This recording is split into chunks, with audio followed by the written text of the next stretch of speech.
Сжимается сердце, когда понимаешь, что слушает Бог нас и все о нас знает.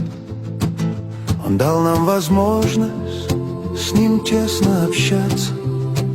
Мы можем в молитве к Нему обращаться.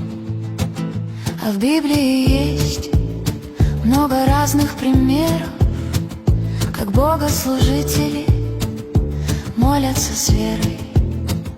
Они, не стесняясь, Ему изливали, что было на сердце, когда унывали. А если вдруг в жизни своей ошибались, за помощью к Богу они обращались. Они понимали, что без обращения не будет им помощи или прощения.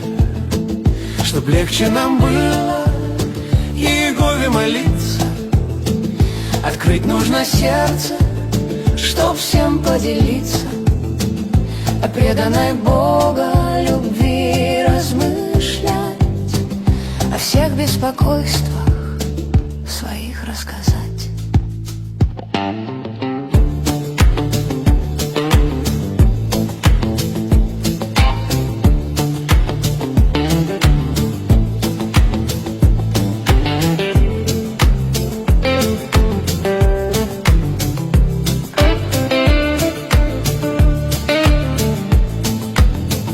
Еще очень важно молиться подольше, чтобы сближаться с Отцом еще больше.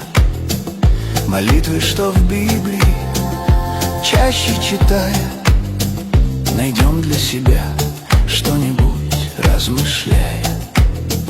Любовь и заботу Отца замечая, проблемы свои на Него возлагая, сердечно Его будем благодарить.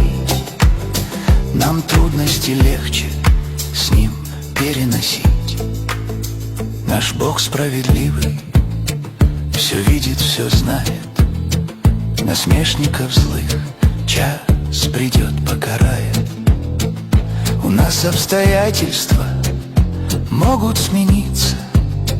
Вчера был здоров, а сегодня в больнице.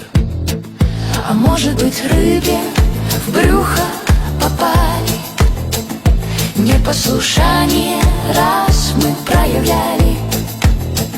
В любой ситуации можем молиться, молитвы к Отцу долетят, нет границы.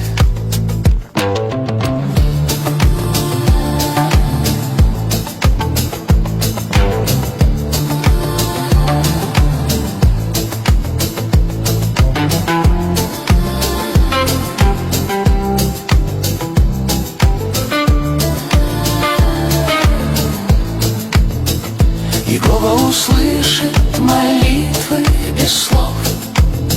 Он нас понимает, помочь нам готов. Он наш лучший друг, никогда